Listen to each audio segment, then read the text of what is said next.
Salut à tous et demain c'est Saikyo. Il est temps pour moi de vous proposer ma review de l'épisode 62 de Dragon Ball Super. Au cas où, pour ceux qui ne le savent pas, sachez que je suis en live toutes les nuits de samedi à dimanche de chaque semaine à 2h30 du matin, juste après que l'épisode de la semaine justement ait été diffusé, et ce fut le cas pour l'épisode 62. Ce live-là est également rediffusé sur la chaîne et bien sûr ensuite arrive ma review finale telle qu'aujourd'hui. Pour commencer sur cette review, je pourrais vous dire qu'il y a eu vraiment à boire et à manger dans cet épisode-là. Il y a eu un peu de tout et ça m'a fait presque penser, je dis bien presque, penser à un manque de structure dans l'épisode. À la base, je m'attendais à un épisode entrecoupé de scènes entre combat de Trunks et apprentissage de Goku du Mafuba, entraînement de Vegeta, et voyez un peu revenir et rebalancer entre chacune de ces scènes-là tout au long de l'épisode pour le faire défiler. C'était presque ça, sauf qu'il y avait d'autres scènes encore qui venaient l'entrecouper autrement, et ça manquait légèrement de structure dans l'ensemble. Je ne dis pas qu'on n'y comprenait rien, l'épisode était quand même assez clair, mais ça aurait pu être mieux structuré pour commencer déjà. Et justement, comme ma review se base sur l'ordre chronologique des éléments dans l'épisode, vous allez vite vous rendre compte qu'on a eu un peu de tout à un peu tous les moments. Contrairement à ma perception de la fin de l'épisode 61, Black semble conserver toute sa confiance et croit toujours à fond en ses capacités et en particulier celle du corps de Goku avec lequel il a échangé. Malgré la transformation, on peut dire sublime de Trunks, sublime surtout quand il a son aura et les éclairs et le mix de deux ki autour de lui, ce qui rend la transformation très belle. Après, petite parenthèse perso, c'est vrai que quand il n'a pas l'aura autour de lui, qu'il n'a pas de transformation, etc., qu'il n'a pas, la transformation qui bat son plein, quand, vous savez, dans les combats de Dragon Ball, Dragon Ball Z, etc., depuis que les transformations sont apparues, les personnages se battent à la fois par moment avec leur aura activée, ce qui semble leur conférer un boost de puissance, comme par moment, ils se battent sans l'aura autour d'eux, bien que ça soit la même transfo qui soit en cours. Et on a donc eu droit à un intense échange de coups en début de combat. Je dirais qu'il était assez plaisant à regarder, mais qu'il était en tout cas en deçà de mes propres attentes. Ceci reste très subjectif, mais étant donné que l'on a un dieu possédant le corps de Goku nous montrant sa nouvelle transformation du Super Saiyajin rosé, etc., et que l'on a Trunks qui nous sort une transformation venue presque de nulle part, et on s'attendait vraiment à des échanges quand même beaucoup plus spectaculaires. Et ce n'est pas la première fois que la série nous montre des échanges de coups au niveau des dieux et que cela n'a pas vraiment de réel impact sur leur zone de combat ou des choses comme ça. Ce qui est paradoxal, parce que dans le combat Goku Sejigod contre Beerus, on voyait une distorsion dans l'espace, etc., comme quoi la Terre et l'univers n'allaient pas le supporter, et tandis que là, tout a disparu. Alors vous allez me dire, un des deux participants au combat était Beerus, ce qui fait que grâce à sa puissance phénoménale, peut-être que l'univers en pâtissait. Mais quand même, là, on est sur des niveaux divins. Pas au niveau de Beerus, mais on est sur des niveaux divins, de combat divin. Légère déception aussi, c'est que bien que Black ait pris quelques bons coups, Trunks lui a mis quelques bonnes pêches dans la tête et l'a fait tourner comme une toupie, etc., mais quand même c'était un peu limite. Black n'a pas encore pris les coups qu'il doit prendre, qu'il mérite de prendre. Je sais très bien que vous allez me dire que le rôle de Trunks et de cette nouvelle transformation-là est de temporiser, de jouer la montre, de pouvoir gagner du temps pendant que Goku et Vegeta font le reste du travail. Et donc, conférer une puissance trop importante à Trunks gâcherait cet effet-là, parce que sinon Trunks pourrait se charger du combat lui-même. Mais à vrai dire, c'est très simple. Ils auraient pu simplement donner à Trunks une force supérieure. Enfin, déjà, il a une force supérieure au Super Saiyajin Blue, je vais vous en parler plus tard. Mais ils auraient pu donner une super force à Trunks, bien écrasante déjà même pour Black, histoire de montrer que grâce à ce power-up de fou, il arrive à maîtriser le combat haut la main. Et que petit à petit, au fil de l'épisode par exemple, la puissance de Trunks redescende, parce que la colère n'est pas éternelle. Et malgré son envie de protéger son monde, il aurait pu redescendre petit à petit vers un niveau tel qu'il est actuellement capable de rivaliser avec Black. Comme ça, on aurait pu justifier le fait que Trunks a été plus fort à un moment, beaucoup plus fort à un moment, mais qu'à un moment, il ne sert que de prétexte pour gagner du temps, que de l'heure pour les retenir. Ce qu'il fait également dans cet épisode-là. Sauf qu'on ne peut pas vraiment dire qu'il soit supérieur au combat. Il fait jeu égal avec Black, on va dire. Et encore, j'y reviendrai plus tard, mais Black a l'air encore supérieur. En tout cas, une chose qui nous est montrée, dont je vous ai déjà parlé plusieurs fois et qui est annonciatrice du futur de la série et des prochains épisodes, c'est que la combinaison entre les pouvoirs de Black ou de Zamasu du présent, comme vous voulez, et ceux de Mirai Zamasu, Zamasu du futur, donne quelque chose d'incroyable. C'est-à-dire que là, on en est à un stade où Trunks, dans cette transformation-là, a dépassé le niveau du Super Saiyajin Blue. Peut-être que vous ne serez pas d'accord, mais pour moi, c'est clair.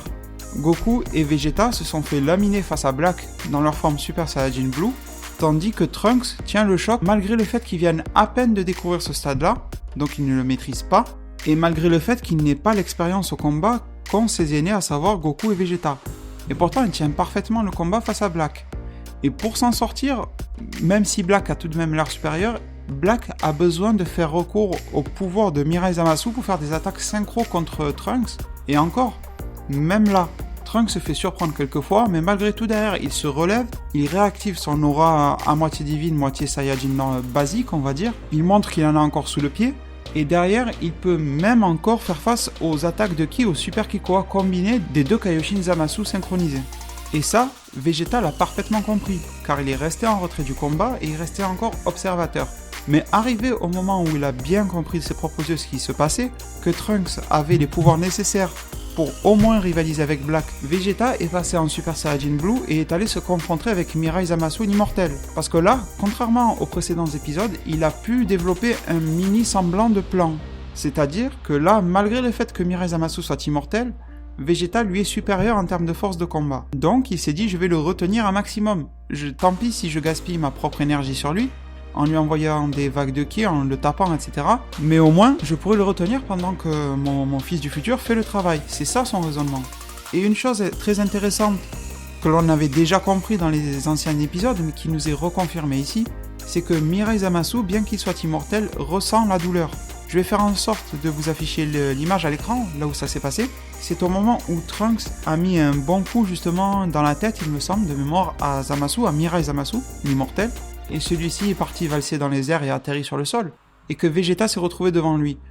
À ce moment-là, Mirai Zamasu était en train de faire un visage vraiment de douleur. On voyait qu'il souffrait du coup qu'il vient de se prendre. Et ce passage-là me fait vous proposer une réflexion personnelle. Alors je vous préviens déjà, je me doute que ceci n'arrivera pas dans la série. C'est juste une petite idée qui m'est venue comme ça en tête, étant donné que la série se tourne vers la nostalgie, vous allez le voir, vous le savez déjà si vous êtes sur ma review, le Mafuba, etc. Ce n'est pas la première fois que la série nous ressort de vieilles techniques, et je me suis dit, si le mec est immortel, et qu'on n'arrive pas à le sceller par exemple, mais que l'on voit qu'il est maîtrisable et que l'on peut lui faire ressentir la douleur, l'idéal serait donc d'arriver à la fois à le maîtriser, et à la fois à lui faire ressentir un flux de douleur en continu, un flux énergétique très douloureux, qui ne s'arrête pas. Je vous le répète, ça ne sera pas utilisé dans la série, enfin bon peut-être, mais je ne pense pas. Ça m'étonnerait énormément que cela arrive, mais je trouve ça très intéressant de vous le partager. Et ça aurait été même drôle à voir. Mais imaginez que la vieille technique qu'a utilisée Tortue Géniale dans le tournoi des arts martiaux quand il s'appelait Jackie Chun, sous le nom de Jackie Chun. Pour précision, c'était lors du 21e tournoi des arts martiaux, soit le premier que l'on ait vu dans la série, dans le tome 4, soit le chapitre 50 et l'épisode 27 de Dragon Ball. Et à ce moment-là, Kame Sennin, Tortue Géniale, déguisé en Jackie Chun, dans son combat en finale contre Goku enfant, Son Goku enfant, utilise une technique, je vous l'affiche à l'écran, qui électrocute son ennemi et le laisse perpétuellement dans ce cycle énergétique, dans ce flux, qui provoque une douleur intense. Bien sûr, la douleur doit être liée au niveau de puissance de l'utilisateur, forcément, comme toute attaque de ki, et paralyse, maîtrise et provoque une douleur intense à sa cible, complètement. Le nom de cette attaque-là était bien sûr sans accent japonais, était le Bankoku Bikuri Sho. Alors pour les plus puristes, petite parenthèse sur le nom de cette attaque, beaucoup, et même moi pendant un long moment, pensent ou avons pensé que cette attaque s'appelait le Namami Dabutsu. C'était un truc que j'avais en tête depuis un long moment, et même quand j'ai voulu chercher une image pour vous la mettre à l'écran de Jackie Chun faisant cette attaque-là, j'ai cherché sur Google Namami Dabutsu. Sauf que avant de vous proposer du contenu, je fais le maximum de recherches pour être sûr d'être au point. Je vais dans mes propres tomes de Dragon Ball, j'ai différentes éditions, etc. Je regarde un peu tout, pour être sûr de vous fournir les bons mots, les bonnes traductions, surtout quand ça devient des termes un peu techniques. Et il s'avère que cette attaque en réalité ne s'appelle pas le Namami Dabutsu. C'est une erreur, une ambiguïté, un malentendu qu'il y a eu dans les toutes premières éditions des tomes de Dragon Ball et qui apparaissait de mémoire, parce que j'ai un peu toutes les éditions, mais déjà ça apparaissait dans les versions qu'on pouvait obtenir en kiosque à l'époque, il y avait encore les francs, ce genre de choses. Ceux qui étaient des moitiés de tomes, vous savez, les livres, les tomes tout fins.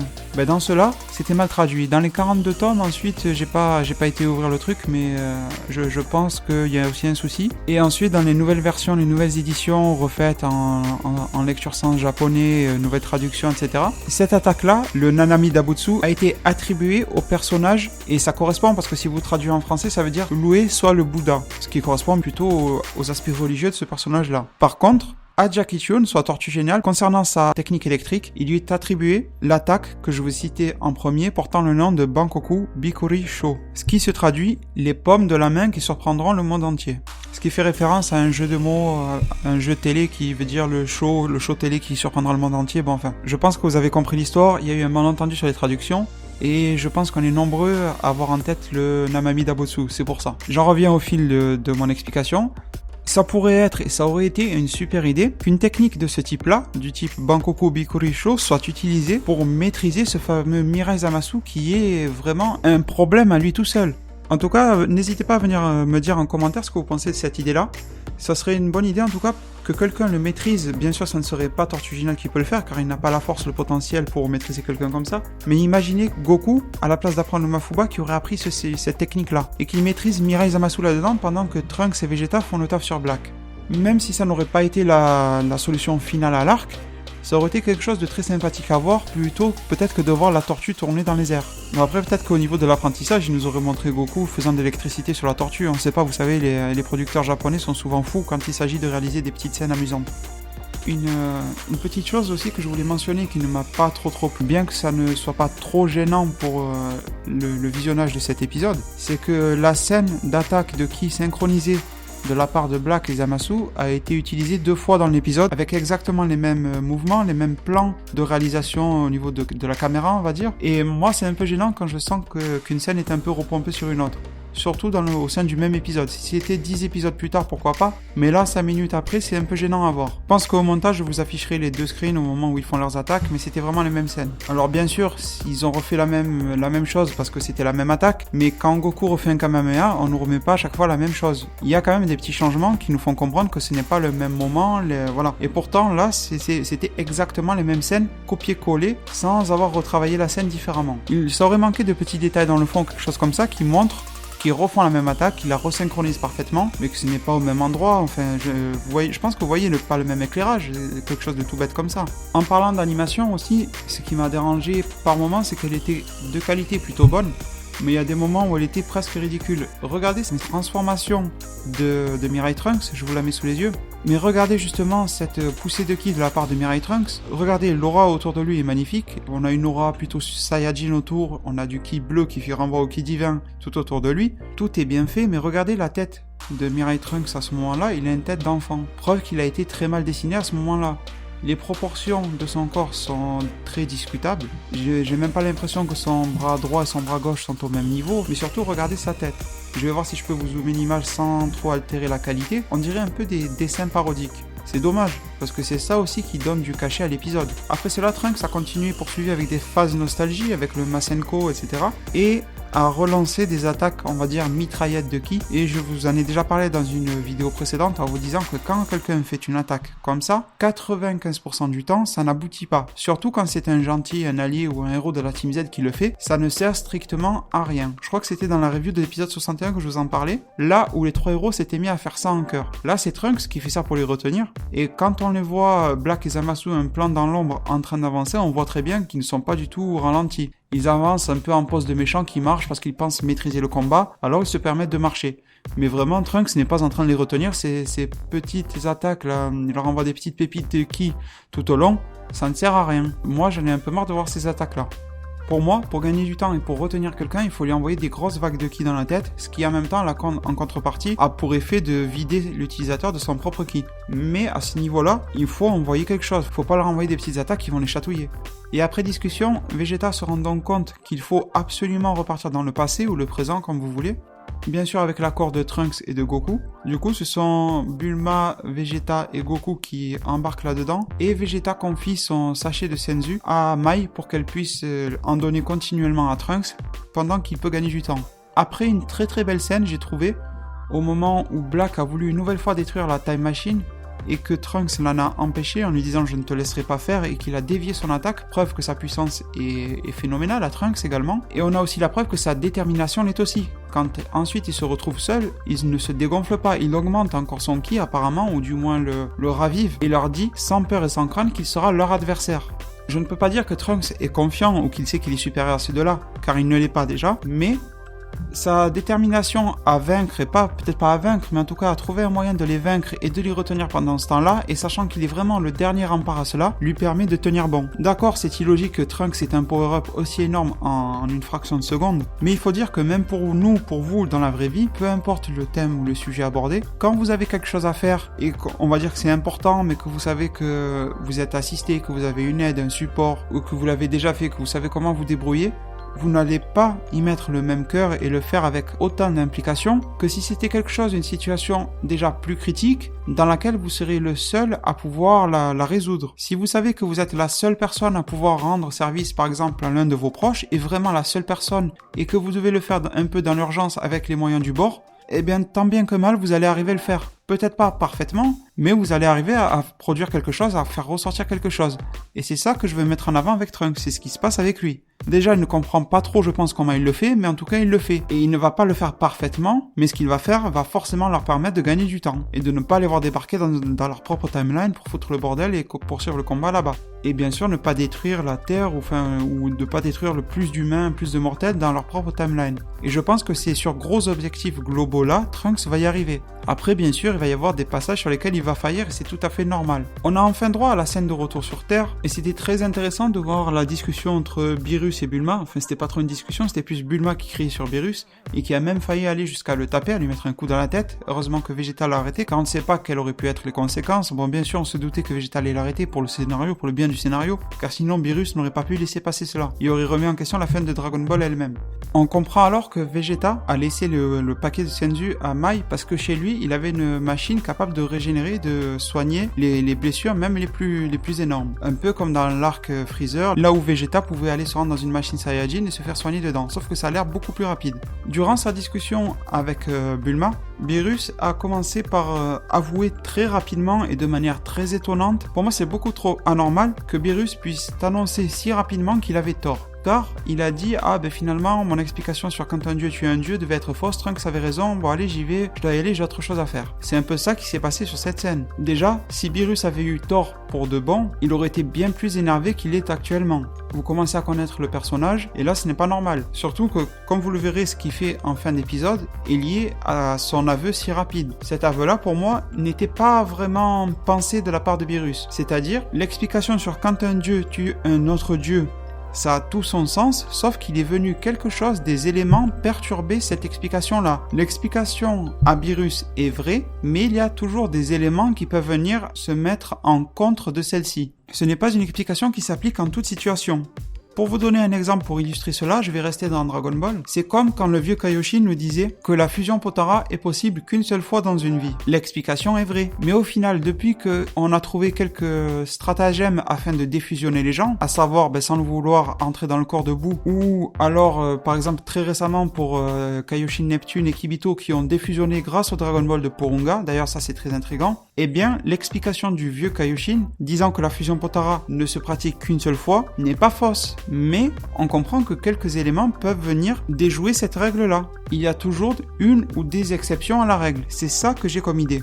On verra par la suite des épisodes, mais moi, je pense que à la fois Whis et Beerus sont très bien conscients du fait qu'il existe des timelines. Ils n'étaient pas du tout étonnés, aussi bien l'un et l'autre, quand ils ont vu les boîtes de time ring de chez Gowasu. Quand ils ont vu celle de Black, ils savaient tout de suite ce que c'était. Et justement, c'est eux qui ont voulu aller voir la fameuse boîte de time ring de Gowasu, pour voir si elles étaient bien toutes là. Ça veut dire qu'ils sont forcément au courant du fonctionnement du principe et de l'existence des timelines. Ce qui rend encore plus sûr et viable l'explication de Beerus. Quand un dieu tue un autre dieu, l'espace-temps, le flux de l'espace-temps tout entier est affecté. Espace au sens multivers, temps au sens timeline. Et si Beerus s'en va si vite de cette scène-là, ce qu'il fait, c'est qu'il n'a pas peur d'aller jusqu'à se rabaisser pour couper la discussion le plus vite possible pour tirer ça au clair. En gros, il se dit dans sa tête, merde, quelque chose est venu contrer ce que je dis, ça sent pas bon en plus parce que là, ça veut dire que l'autre existe toujours, celui que j'ai détruit de mes propres mains existe toujours d'une manière ou d'une autre. Il est en train de poursuivre ses plans quelque part et en plus de cela, ça peut me retomber dessus plus tard. Et en plus, étant donné qu'il a un ego surdimensionné et qu'il adore avoir raison, je suis sûr que Beerus a coupé cette discussion-là pour tirer l'histoire au clair de son propre côté. Il va continuer de poursuivre, de mener son enquête pour confirmer que ses propos étaient vrais et pour comprendre et voir Qu'est-ce qui a cloché dans l'histoire? Qu'est-ce qui n'a pas tourné rond? Quelle a été en quelque sorte l'exception à la règle qui nous a décrite? À la suite de cela, on a eu quelques scènes très peu intéressantes avec Chichi, etc. qui s'énerve auprès de Krillin. C'est toujours sympa de la voir, j'aime bien ce personnage de Chichi, etc. Gohan, on pourra en penser ce qu'il veut, mais il reste dans son rôle, toujours très proche de sa mère, et il l'aide à porter la nourriture qu'elle avait préparée pour son père. Forcément, on n'allait pas s'attendre à le voir combattre, et je vais revenir sur lui un peu plus tard en vous indiquant qu'il peut avoir un rôle important à jouer, mais pas vraiment comme vous le pensez, du moins je suppose. Une autre scène au sens moral assez intéressante, au sens développement des personnages assez intéressante, c'est quand Bulma s'est adressée à Goten et Trunks, en leur disant de ne pas se rendre dans le futur pour combattre, car ils ne seront pas au niveau, ce qui est vrai. Tant qu'ils n'ont pas du ki divin, quoi que ce soit, ils ne pourront pas combattre là-bas. Peut-être qu'un Goten Super Saiyajin 3 Blue serait intéressant, mais bon, c'est assez fou ce que je dis, et je ne pense pas que ça arrivera, du moins dans cet arc-là.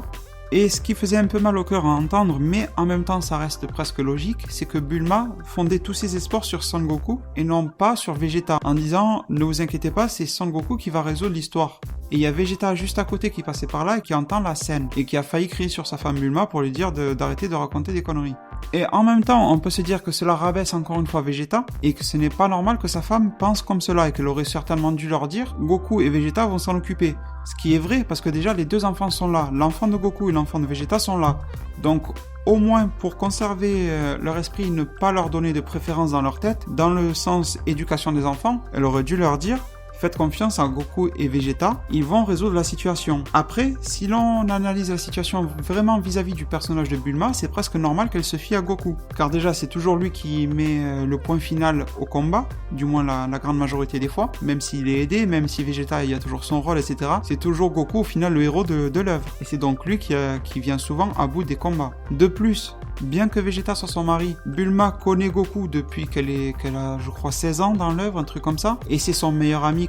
Et depuis ce temps-là, elle voit Goku accomplir vraiment des prouesses, presque des miracles. Quand il était enfant, il sauvait de nombreux villages, et petit à petit, il a sauvé jusqu'à la Terre, l'univers, etc. Elle a toujours vu accomplir cela. Tandis que Vegeta, on peut dire ce qu'on veut, il est rabaissé et tout ça, mais au final, Vegeta n'a pas sauvé grand-chose. Il a eu d'énormes rôles à jouer. Il a gagné du temps quand il le fallait, mais il ne s'est jamais imposé en tant que héros. Il a même été le méchant pendant un long moment. Donc, au niveau du raisonnement de Bulma, elle n'a pas forcément tort. Histoire de ne pas se répéter, je ne vais pas vous faire tout le détail des explications qui ont été fournies ensuite, à savoir tout ce qui concerne les timelines, Goku Black, sa création, etc. Comme vous l'avez remarqué, c'est expliqué de manière très enfantine, justement, car les animateurs de la série, les scénaristes, se rendent très bien compte que l'histoire des timelines devient beaucoup trop complexe. Et très souvent, dans un animé, ce n'est pas la première fois que ça arrive, c'était très souvent le cas dans Bleach, pourtant l'œuvre n'était pas très compliquée. Très souvent, on avait des dessins, des caricatures des personnages avec des fonds très colorés et tout ça, pour que les enfants comprennent beaucoup mieux ce qu'il se passe, et très rapidement. Et surtout, ne pas tout leur faire comprendre, mais leur faire comprendre la scène de manière globale. On va dire que, avec les explications qu'ont fournies les scénaristes à ce moment-là, on a le minimum d'éléments nécessaires pour pouvoir poursuivre. En tant que personnes qui veulent pousser le délire un peu plus loin, on reste avec des questions soulevées et pas mal d'incohérences en tête, qui restent à expliquer, mais pour des enfants, pour un public qui veut pas trop se prendre la tête, l'œuvre peut continuer tranquille, ça bloque pas. Ce sur quoi je voudrais me focaliser, ce n'est pas la débilité de Chichi, qui était encore une fois pour nous expliquer le jeu entre les timelines et tout ça, c'est surtout la réaction de Gohan. Et c'est ce que je vous ai dit tout à l'heure, que j'avais une petite idée en tête à son sujet et son importance dans l'arc. En termes de combat, je pense que Gohan n'interviendra pas dans cet arc, mis à part si on nous sort d'un coup que la Terre que l'on connaît du présent est attaquée, mais même ça, je ne pense pas que ça arrivera, pour vous donner mon avis très précis. Je pense qu'à ce stade-là, avec tous les voyages qu'on a eu entre les deux mondes, tout va rester dans le futur. Parce que ça crée beaucoup moins de problèmes scénaristiques, comment ressusciter les personnes mortes, on a déjà utilisé les Dragon Ball tant de fois, etc. Bon voilà, ça étouffe beaucoup de problèmes. Par contre, ce sur quoi Gohan peut nous étonner, depuis qu'il a eu cette réaction-là, dans l'épisode 62, vous avez très bien vu qu'il a pris conscience du problème de Trunks, qu'il comprend pourquoi il est venu à sa rencontre, pourquoi il a fait un voyage temporel, etc. Ce n'était pas juste pour rigoler avec tout le monde, parce que voyager dans le passé, c'est quand même créer une timeline. Et c'est même étrange que Gohan n'ait pas percuté sur cela dès le départ. Mais bon, en tout cas, il vient de le faire. Et on voit au visage de Gohan, comme il se crispe, etc., qu'il prend également conscience de l'ampleur des problèmes, qu'il y réfléchit. Et on n'arrête pas de nous vanter depuis le début de cette série, et même depuis qu'il est enfant, que Gohan est un génie intellectuellement. Alors pourquoi ça ne serait pas lui, et là vient mon idée, ça ne serait pas lui dans un futur très proche qui nous apporterait une révélation scénaristique très importante, un élément caché, quelque chose que l'on n'avait pas vu. On est tous au même pied d'égalité, rappelez-vous, et je vous le dis. On essaie juste ensemble, chacun comme on peut, de faire vivre la série Dragon Ball. Et il se peut que Gohan nous apporte une précision qui puisse changer tout grâce justement à son intellect. Bon, bien sûr, ce serait un moyen détourné pour les scénaristes de nous faire une annonce cruciale concernant l'intrigue actuelle et nous révéler un élément qui ferait que tout s'imbrique bien. Concernant les deux Zamasu, concernant les timelines, concernant la création de ce Goku Black, concernant les moyens de les vaincre. Il se peut que justement les scénaristes se servent de l'intellect de Gohan pour nous fournir une réponse appropriée à la situation. Et qu'on se dit, ça y est, l'histoire de l'arc est bien ficelée grâce à cela, grâce à cet élément-là. Peut-être que certains diront « Ah, mais cela, je l'avais déjà prédit, etc. » Enfin, on pourra s'amuser à faire tout ce jeu-là une fois la révélation donnée. Mais je verrai bien Gohan nous apporter ce type d'informations plus tard. Je pense que sinon, pour poursuivre, comme beaucoup, vous n'avez pas pu échapper aux différents spoilers qui fuitent sur le net. Les spoilers sont partout. J'ai envie de dire, c'est normal. Moi-même, j'en diffuse énormément sur ma chaîne, mais que vous alliez sur Facebook, sur des sites d'infos, sur YouTube, etc. Forcément, ou sur un forum aussi, vous allez tomber sur des spoilers. Donc, je pense que vous étiez au courant, en grande majorité, que Goku allait apprendre le Mafuba pour l'utiliser pour sceller l'ennemi. Ce qui a été plutôt très bien annoncé par Piccolo. J'ai beaucoup aimé la scène remasterisée sur Piccolo Daimao qui était affronté par Kame Sennin à l'époque, qui a fait un Mafuba sur lui, pour justement nous expliquer, parce que pas mal de monde ne savent pas ce qu'est le Mafuba, d'autres ont tout simplement oublié, ce qui est normal. Donc c'était une bonne petite piqûre de rappel. J'ai bien aimé aussi la petite phase avec Pilaf et sa bande qui disent quoi, Piccolo Daimao ont peur de lui malgré les menaces divines et tout à l'heure actuelle. On voit qu'ils ont un fort traumatisme de la part du vieux Piccolo, alors que pourtant même Krillin pourrait lui mettre une claque facilement à l'heure actuelle. C'est un peu dommage ensuite d'avoir dénigré Piccolo à ce point, qui allait faire une démonstration et même apprendre à Goku comment faire le Mafuba, car lui-même le connaît. Il connaît le Mafuba et le contre-Mafuba. Et au final, Piccolo s'est pris un blanc et il est resté comme ça debout avec Goku qui s'est téléporté pour aller voir son vieux maître auquel il a pensé de suite, à savoir Tortue Géniale, Kame Sennin ou Muten Roshi, comme vous voulez, selon le nom sous lequel vous le connaissez. Alors c'est une scène sur laquelle on a, pardonnez-moi l'expression, le cul entre deux chaises, c'est parce que c'est presque normal que Goku n'ait pas envie de l'apprendre auprès de Piccolo, parce que son maître originel, c'est Kame Sennin. Et pour amplifier la phase de nostalgie, il était très cool de voir Goku apprendre quelque chose à ce stade, même s'il possède le ki divin, mais en tout cas de le voir à son âge-là et son niveau de puissance, apprendre encore quelque chose de Kame Sennin. Donc c'était normal. Mais peut-être que les animateurs en ont fait un peu trop sur Piccolo, déjà qu'il a été pas très bien respecté durant l'arc tournoi de Champa sur son combat face à Frost, pour lequel je suis d'avis qu'il aurait dû être capable même de gagner, et du coup là on a encore un Piccolo, lui vraiment rabaissé. Vegeta je ne trouve pas trop rabaissé, mais Piccolo je trouve bien rabaissé. Surtout que Akira Toriyama dans une interview avait annoncé que Piccolo était son personnage préféré. Honnêtement j'en doute de plus en plus. Malgré tout, on en arrive à la scène où Goku a appris le Mafuba, c'était très amusant avec la fameuse tortue. Goku a appris cela en une nuit, et il s'en est servi pour l'enfermer dans le seau justement du Mafuba, dans la jarre qui permet de faire ça. Et je ne vais pas m'éterniser sur la longueur d'apprentissage du Mafuba, je sais que beaucoup ne sont pas contents, trouvent que c'était trop long, d'autres trop court, il y a un peu de tous les avis. Moi je trouve que si on voulait faire apprendre le Mafuba à Goku dans un seul épisode, et ne pas étaler ça sur plusieurs épisodes, je trouve que c'était plutôt bien fait. Je trouve que la longueur se tenait, sachant que Goku enfant a réussi à apprendre le Kamehameha en 5 minutes. Donc pourquoi pas apprendre le Mafuba en une nuit ?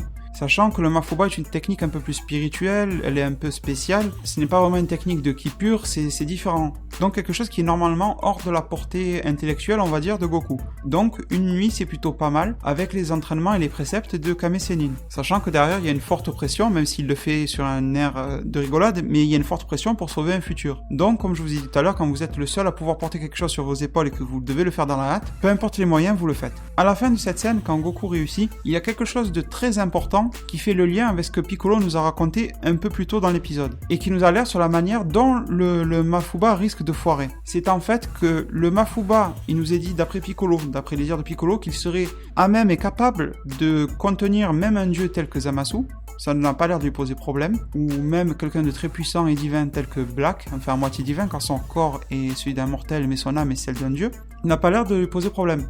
Par contre, il nous dit, faites attention, tant que le seau est présent, ça va. Si quelque chose vient le briser, là, attention à vous. Et Kame Sennin en remet une couche en disant, une fois que tu as scellé quelque chose dedans, tu dois apposer le seau et un talisman dessus, histoire de sceller l'affaire.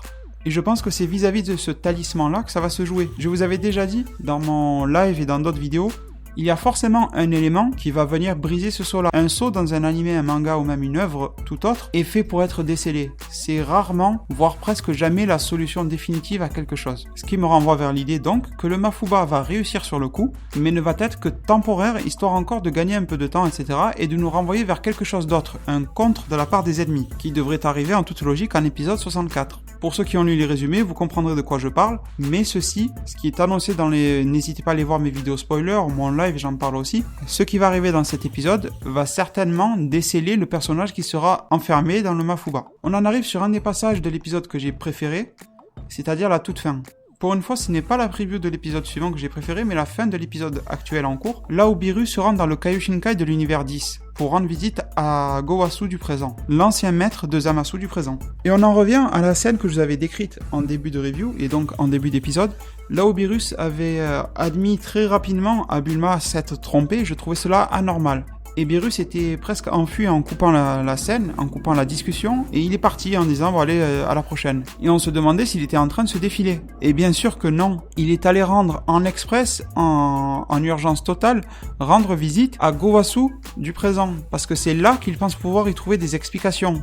Il lui explique la situation justement, il lui évoque tout cela. Gowasu en remet une petite couche en lui disant mais Zamasu existe toujours ailleurs, ce qui énerve encore Beerus car il sait que son explication de base est bonne, mais qu'il ne comprend pas pourquoi ou comment cela a été déjoué, comment l'exception à cette règle s'est produite. Et il est même encore plus énervé car apparemment il donne des précisions en disant que un dieu de la destruction, un Akaishin, là il précise le mot, ne peut pas voyager dans le temps. Si j'extrapole un peu et que je fais des sous-entendus, je pense que implicitement Beerus nous a révélé qu'un Kaioshin peut se promener dans le temps mais qu'un Akaishin ne peut pas le faire. Car cela causerait de gros problèmes spatio-temporels.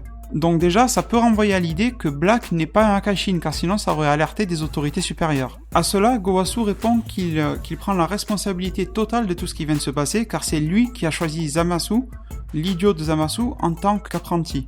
Le problème, ce n'est pas que Gowasu a récupéré Zamasu en tant qu'apprenti, c'était même un très bon choix, un excellent choix. Il avait un Kaioshin avec un excellent potentiel. C'est plutôt les préceptes de Gowasu qui étaient mauvais. Il lui a mis des exemples sous le nez qui n'étaient pas bons, il lui a montré les babaris par exemple, il lui a fait comprendre que la justice était telle quelle et qu'il ne fallait pas en discuter, alors que justement il fallait ouvrir la discussion avec Zamasu et ne pas vouloir lui imposer quelque chose. Et en plus de ça, Gowasu a fait preuve d'énormément d'erreurs de jugement. Justement, grâce à son thé, il était censé pouvoir juger l'état spirituel et mental de Zamasu. Et à chaque fois, il lui disait, mis à part une fois où il a dit que son thé était troublé, mais les fois suivantes, il lui disait « Ah bah ton thé est redevenu dans un bien bel état, etc. C'est bon, je te fais confiance. Ah, » Je vous résume. Et pourtant, on voyait que le thé devenait dans des couleurs bizarres et très tremblant, etc. On se demandait qu'est-ce qui passait par la tête à Gowasu. Et là, Gowasu nous sort qu'il va assumer ses responsabilités. Alors deux choses très importantes. La première, c'est que selon la traduction que vous avez eue, Gowasu dira qu'il veut se rendre dans le futur pour assumer ses responsabilités là-bas. Et dans d'autres traductions, vous aurez quelque chose de beaucoup plus modéré, là où Gowasu dira simplement qu'il a très bien compris les propos de Beerus et qu'il va faire en sorte d'assumer ses responsabilités et qu'il va voir ce qu'il peut faire. Je répète bien, Gowasu dit qu'il va voir ce qu'il peut faire. Alors je voudrais faire un point rapide sur les traductions et je vous annonce que je ferai une vidéo là-dessus pour vous dire quel est mon point de vue, mais déjà je vous présensibilise là-dessus. Vous êtes bien sûr libre de consulter et d'aller voir n'importe quelle traduction, chacun est libre de faire ce qu'il veut, mais si j'ai un conseil à vous donner, et je n'ai aucun partenariat, je ne connais pas ces mecs-là, c'est d'aller voir en tout cas les traductions des épisodes de Dragon Ball Super en V2 de la team Mystique. Vous vous rendrez compte qu'il y a plusieurs teams qui font des traductions. J'en dénigre aucune, ça m'est arrivé d'en regarder d'autres teams parce que ça sortait plus tôt, etc. Mais je mets toujours un point d'honneur à regarder en finale celle de la team Mystique. Tout simplement parce que ce sont pour moi les meilleures traductions existantes à ce jour sur Dragon Ball Super. Ce n'est qu'un avis, je n'ai rien du tout contre les autres teams qui traduisent, au contraire, je les remercie parce qu'elles font un énorme travail, elles produisent du très bon boulot également de manière très rapide, et si vous regardez leur version, vous aurez très bien compris l'épisode, mais à mon sens, il y a des passages où il vaut mieux voir la team Mystique, car déjà, elle ne fait aucun parti pris. Il y a beaucoup de teams, sans les citer, de traduction, qui partent en tête avec des idées préconçues de ce qui va se passer dans l'épisode, et cela va se ressentir malheureusement sur les sous-titres. Ce n'est que mon avis, tout le monde a le droit de livrer son avis. Et c'est pour cela que parfois, dans certains épisodes, l'avis personnel du ou des traducteurs vient impacter et influer avec les vrais mots qui ont été prononcés. Donc, pour moi, actuellement, il faut se fier à la team Mystique quant aux propos de tout l'épisode, et en particulier ceux de Gowasu, là où il dit très bien, je comprends la situation, je vais voir ce que je peux faire et j'en assumerai la responsabilité étant donné que c'est moi qui a pris la responsabilité de Zamasu en tant qu'apprenti. Il ne parle pas de faire des voyages dans le futur. Alors cette idée-là n'est pas à exclure car elle est sous-entendue. Car Beerus lui fait comprendre qu'il faudrait peut-être que Gowasu se bouge le cul et qu'il aille dans le futur résoudre quelques problèmes en lui disant un Akaishin, un dieu de la destruction, ne peut pas aller dans le futur. Est-ce que c'était une invitation cachée pour dire à Gowasu d'y aller car lui il est un Kaioshin et qu'il peut y aller? Mais en même temps, rappelez-vous que selon les règles, un Kaioshin peut aller dans le futur mais ne peut pas interférer. Il est censé y être qu'en tant qu'observateur. Est-ce qu'au moment où il dit « j'en prends la responsabilité, j'assume cela », ça veut dire qu'il va même se mettre à agir dans le futur, histoire d'annihiler les problèmes qu'il a, entre guillemets, lui-même créés, et s'occuper d'une partie de Zamasu, quelque chose comme ça, il a un plan en tête, il a quelque chose à trafiquer. Autre situation qui peut se présenter, mais ça j'en parlerai dans un live dédié, c'est qu'il peut être l'élément clé permettant la fusion entre Goku et Vegeta, ou même Vegeta et Trunks, ou Goku et Trunks, mais bon, on va rester sur du classique de Goku Vegeta, car il va aller dans le futur et y apporter les Potara. Il va pas apporter les Potara, mais il les porte sur lui. Donc en se déplaçant lui-même dans le futur, il apporte ses Potara. Et après, on pourrait jouer sur les mots en disant que si Goku et Vegeta lui volaient entre gros guillemets ses Potara, Gowasu n'aurait pas vraiment intervenu. Vous voyez ce que je veux dire? Ce serait un peu une discussion entre Gowasu et Goku en se disant ouais mais tu sais, je n'ai pas le droit de te donner mes Potara, mais si tu venais les prendre, sous-entendu en magouillant, si tu venais me les prendre sur mes oreilles, là, ça ne serait plus pareil. Ça ne serait pas moi qui serais intervenu, mais c'est toi qui serais venu me les prendre. Comme ça peut être Gowasu qui va tout assumer. Mais comme je vous ai dit, je ferai un live très prochainement, qui sera certainement co-animé avec Kid Curb, comme lors du live du samedi au dimanche dans la nuit, pour parler de la fusion, des différentes hypothèses, etc., pour voir vos réactions. Je sais que c'est un sujet que vous aimez beaucoup, moi aussi. Beaucoup de monde vient m'en parler. Et plutôt que de faire une vidéo dans laquelle la discussion serait en sens unique, je vous annonce déjà qu'il y aura un live. Je n'ai pas encore la date ni l'horaire. Bien sûr, ça précédera l'épisode dans lequel ça risque d'arriver, mais ça sera très bientôt. Je ferai même une vidéo d'annonce pour vous dire que je serai en live justement à ce moment-là pour parler de la fusion. Bien sûr, ça se fera à date et horaire convenable. Je voulais vous citer aussi un commentaire qu'un abonné m'a fait en me disant qu'il serait très intéressant que, par assumer ses responsabilités, Gowasu voulait peut-être dire qu'il va permettre à Beerus d'aller dans le futur et que ça serait lui qui en prendrait lui-même les conséquences, qui en assumerait les conséquences. Très belle idée sur le papier, mais je pense que si Zeno ou une autre instance venait à s'énerver à cause des voyages temporels de Beerus, elle ne chercherait même pas à comprendre qui est le fautif ou quoi que ce soit. Vous savez un peu quand vous êtes petit à l'école et qu'il y a un problème dans la classe, que tout le monde essaie de dire c'est lui, c'est pas moi, etc. et que le professeur finit par dire bon tout le monde est puni parce que ça m'a énervé. C'est un peu ça qui risque de se passer. Du coup, très bonne idée. À développer même, mais je crains qu'elle se produise pas. Et enfin, quelque chose qui va encore vous faire sourire, surtout avec la dernière vidéo que je vous ai proposée par rapport à Gowasu, car comme je vous l'ai dit, j'ai gardé dans ma tête, dans un tout petit coin de ma tête, j'ai gardé les théories que j'avais émises il y a quelques semaines ou jours, concernant Gowasu comme étant le cerveau de l'affaire, comme étant le méchant de l'histoire quelque part. Alors bien sûr, avec les récents épisodes, ça devient de plus en plus compliqué, surtout que son homologue du futur est mort. Mais en même temps, vous allez me dire que Gowasu du présent est toujours vivant, donc ça cache peut-être encore quelque chose. Surtout que si Gowasu est amené à aller dans le futur, bien que ça ne soit pas explicité dans les traductions de la team Mystique en V2, on peut imaginer que ça arrange encore ses plans de pouvoir aller dans le futur. Et là, gros spoiler, je pense que, bon, vous avez pas pu y échapper déjà, mais au cas où il y a un spoiler qui arrive, j'en ai déjà parlé sur la chaîne aussi, c'est que dans l'épisode 64, on nous annonce une fusion, l'avènement d'un dieu suprême, etc. Est-ce que Gowasu aurait son rôle à jouer là-dedans? Est-ce que c'est lui-même qui pourrait faire partie de la fusion? Je le dis même en rigolant, mais pourquoi pas? Je ne pense pas que Gowasu soit une piste à exclure totalement. Ce n'est pas une branche du futur, comme j'aime bien le dire, qui est totalement fermée et bouchée. Elle peut prêter à sourire si vous le voulez, elle peut vous emballer énormément aussi pour d'autres. Vous savez, dans les commentaires, les avis sont très mitigés au sujet de Gowasu, ce qui prouve que son cas est très intéressant. Et moi aussi, je le trouve très intéressant. Donc, sur ces réflexions-là, sur ce personnage, je vais transiter très directement sur la preview de l'épisode 63, car ceci marquait la fin de l'épisode. Cette preview de l'épisode 63 n'annonçait pas vraiment grand-chose. Et la preview nous montre en fait différents enchaînements de scènes, de combats, qui ont l'air plutôt réussis entre Trunks et Goku Black, qui est en train de les retenir. Et je pense que Trunks va finir par se prendre de très mauvais coups, des deux ennemis qui là n'ont même pas Vegeta pour les retenir. Et Trunks va finir par être vraiment mis à mal, peut-être même qu'il aura consommé les 5 Senzu à la fois, ou qu'il n'en restera qu'un. Et que à ce moment-là, au moment où elle allait se prendre le coup final, un peu comme d'habitude dans les séries, vous allez me dire, Goku et Vegeta vont revenir. Ils vont revenir pour mettre en application, cette fois-ci, un vrai plan. Parce que déjà Vegeta est allé réfléchir, il a annoncé dans l'épisode, et en plus de cela, il s'est entraîné dans la salle de l'esprit et du temps. Et de son côté, Goku lui n'a pas pu s'entraîner en termes de force de combat, mais a pu s'entraîner à manier à réussir le Mafuba. Une phrase très très intéressante que prononce Goku dans la preview de l'épisode 63, c'est quand il dit « Vegeta, je te laisse Black. Montre-lui le résultat de ton entraînement. » Alors déjà, on comprend que Vegeta a progressé, ça serait con qu'il passe du temps dans la salle d'esprit du temps sans progresser, mais ce sur quoi je veux m'arrêter, c'est que Goku a bien dit à Vegeta « Je te laisse Black. » Ça veut dire que Goku souhaite, et comme je le pensais déjà, je vous l'avais déjà dit, Goku souhaite donc enfermer Mirai Zamasu dans la jarre servant au Mafuba, ce qui semble logique car c'est lui le poison dans l'histoire. Ce qui nous donne déjà le schéma qui va se produire dans le prochain épisode. Vous l'avez très bien compris, un combat qui serait, je pense, plutôt réussi entre Vegeta et Black. Vegeta a dû atteindre par le biais de son entraînement un niveau proche de celui de Mirai Trunks dans sa transformation et son power-up récent, voire même peut-être un petit peu plus, et que pendant ce temps, Goku va s'occuper de sceller Mirai Zamasu. Petite précision, j'ai oublié de vous le dire, j'ai bien aimé aussi de voir dans la scène encore de la nostalgie. Vous voyez qu'on en est vraiment à nous apporter plein de vieilles techniques. Là où on voit Trunks réaliser un canon Garrick. Kamehameha versus canon Garrick, ça serait très beau à voir en tout cas.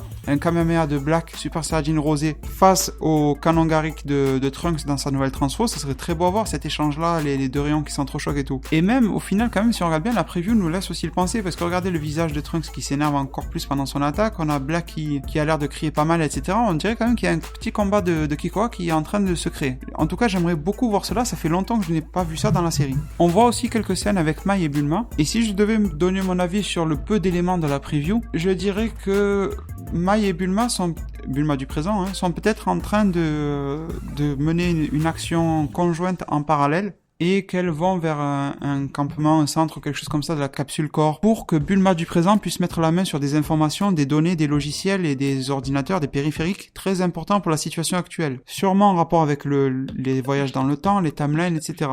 En tout cas, avant d'entamer quelques petits spoilers et avant de se quitter, je voulais vous dire que niveau qualité d'animation, vous l'avez déjà compris, je l'ai trouvé encore une fois en dents de scie, et je trouve que c'est dommage d'avoir des épisodes de qualité très fluctuante au sein même de l'épisode. En plus là, on a eu quelques scènes qui était repompé au sein même de l'épisode lui-même, ce qui me faisait décrocher un peu des scènes. Mais sinon, l'épisode est quand même resté d'un niveau assez bon globalement. Quant à la bande-son, je vous en ai plus parlé depuis quelques reviews, mais j'en suis toujours très content. Très différente de DBZ, très différente de DB à l'époque, mais pourtant la bande-son est très bonne. Je la qualifierais peut-être meilleure que celle de DBGT, mais peut-être un peu moins diversifiée. Mais on est qu'au début de la série Dragon Ball Super, donc elle a encore le temps de se diversifier grandement. Les musiques d'ambiance sont toujours aussi énormes, mais c'est vrai que les musiques de combat manquent toujours d'un petit peu de piquant, même si ça va en s'améliorant petit à petit. Alors bien sûr, comme vous le savez, maintenant dans les reviews finales et bilans, j'évite de faire trop de projections, de spoilers, etc. par rapport aux épisodes futurs. Ceci est réservé aux reviews du futur qui arrivera là, celle-ci pour la semaine est planifiée pour sortir très rapidement cette semaine. Ok, il y a eu quelques spoilers sur l'épisode 63, mais j'ai beaucoup de sujets à développer dessus, ça me rend très heureux. C'est pas comme l'épisode 62 qui était vraiment gâché par les spoilers, j'ai pas pu bosser une review du futur là-dessus, tout était quasiment dit. Par contre, c'est vrai que là, à partir des épisodes 63, 64, etc., j'ai beaucoup de choses à vous dire, très intéressantes en tout cas à mon sens, et j'espère que vous serez là pour les découvrir. N'hésitez pas à passer sur la chaîne YouTube toutes les nuits du samedi à dimanche, car j'y suis en live à chaque fois après la diffusion en VO originale de chaque épisode de Dragon Ball Super. Je vous y apporte les traductions que Herms nous fournit sur Twitter, je vous les traduis en français, etc. Je vous apporte pas mal d'informations fraîches sur le sujet, et bien sûr je lis vos commentaires en direct et j'y réponds un maximum. Et d'autres lives vont arriver petit à petit sur la chaîne également. Les devins, j'ai fait le tour du sujet, bien sûr, et comme d'habitude, je vous attends toujours en commentaire pour lire vos réactions, pour venir réagir, répondre et toujours en apprendre de vous, car vous avez toujours des petites précisions à me faire, vous avez toujours votre propre avis à me donner, vos propres commentaires, vos espérances quant à la série, vos déceptions, peu importe, je suis toujours là pour les lire, et c'est avec énormément de bonheur que j'y réponds. Je vais donc vous laisser sur ces mots, je vous souhaite de prendre soin de votre futur. Le meilleur moyen d'y arriver, c'est de vous abonner à ma chaîne, de la partager, la commenter, la liker un maximum pour que notre communauté puisse se développer sur YouTube. Merci à vous, et à plus pour de prochains arts divinatoires.